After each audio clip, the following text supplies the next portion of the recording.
13 years old before you know it, and he won't want to talk to you anymore. Yeah. It's all really basically about building relationships in those early years. And if you can build the relationship, you don't have the teenage issues. Right. Right. You don't have Because the, at 13, you don't notice that it's any different than Right. Exactly. you're opened up with them just Exactly. because you had already. And I've heard Carved mothers the complain space. about their teenagers, and I Right, thought, and I never I had understood great that. teenagers. We had great teenagers. Yeah, and I think that's That really is the key, key. is building that relationship, because at 13 and 14, boys don't just come to you with every little thing. Exactly. Girls will, but Yeah. boys won't. And so, you're on a drive. Hey, you want to come to Costco with me or whatever.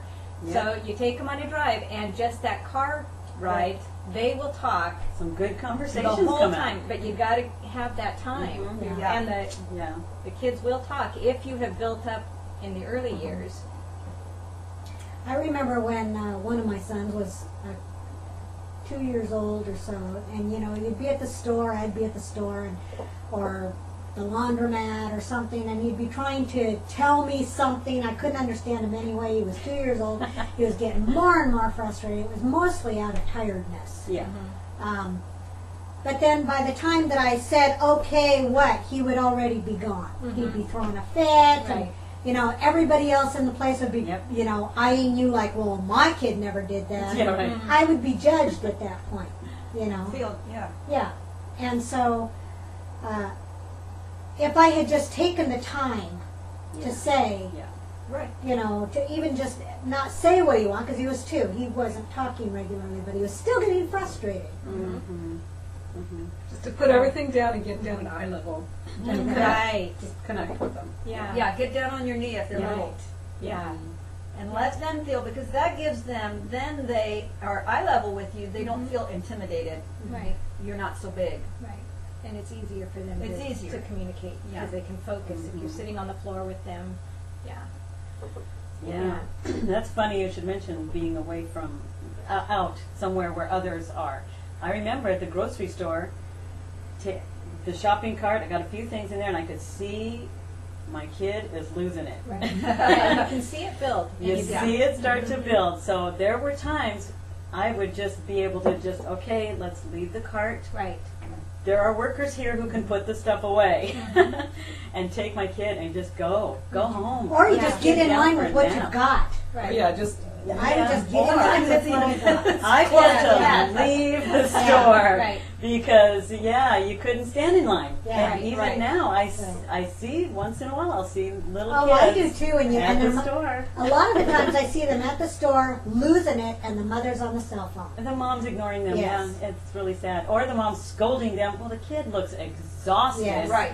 And just put the kid to bed Yeah. somehow. That's you how, know? yeah. Yeah, you really have to, well, it goes back to knowing your child and knowing Yeah. if you have them on a schedule.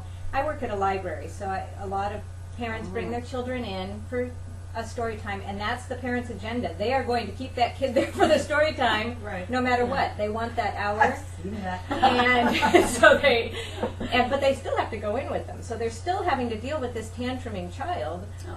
So the child doesn't want to be there, but the parents have an agenda, and instead of just getting down and saying, "You don't want to do this, do you?" And then taking the child out, just taking the child back home if that's what the child needs. or take them for a walk, or Take go 'em push for them on a a walk. swing, just Something something to that they divert want to them. do. Yeah. Yeah. The story time may be good for you, but if they don't want to hear the story, or maybe they don't like the storyteller. Yeah. Could just be don't like the- anything. Yeah, and it doesn't matter. I mean, the point is that the child is needing to not Something be different, there, yeah. Right. and you can't force them to change their mind especially once the tantrum has started and that behavior. It's you can't say no. Listen to this storyteller. This will be different Yeah. because the child will I have remember already. when my older son would lose it, and just within a few minutes, he just couldn't sit there and Yeah. listen to that story. So we would go out and walk around. Mhm. I wouldn't put everybody through his tantrum. Right. He really didn't tantrum. He just didn't. didn't want to do it. Yeah, just Yeah. got restless, and I didn't want to Yeah. have to deal with Yeah. him having to deal with it, them having to. It just wasn't fair to anybody. And teaching so. them to communicate too. Mhm. They're saying, "Oh, do you not want to be here? Yeah. Okay, you need to tell me when it's time to go. When you And don't here's want how to. you say it. Here's Mommy, how you say I it. want to go. Yeah. You don't have to scream. You can say, Mommy, I don't want to be here. And we can go. Yeah. You also don't have to prove to the rest of the public there that you're a good disciplinarian. That's Oh, right. oh yes, it's true. Yeah. Do what needs to happen at that moment. This is between Right. you and your child, Right. not you and the 20 Okay. other people that may Right. be in the library. Yeah. Like one of my children, I would take him to story time because I wanted him to have access to see the library. Right. And I knew his limit at story time was about 10 minutes. Yes. Mhm. I always knew that. And so I was pretty much prepared. After 10 minutes, he was going to start distracting everyone around him. So, all right, it's time to go. I would never try to enforce. Now, this is when he was like 3. Eventually, he did get to the point where he could sit through a story and be mesmerized. But you just have to be on their schedule. Right. And Right. each child is different. My Mhm. twins could sit for 45 minutes, no problem. My younger son, it was a 10-minute thing. Yeah, that's and we about were, what and then he was up and running around and trying to Yeah. sit by the other kids and kept changing positions and, you know, Untying their shoes. untying the shoes and Playing with their ponytails. playing with That mother's was what hair, mine climbing did. on mother's. So then are you ready to go? Yeah. So then they'd run to the door and say, okay, we're going. That's it. So. Should we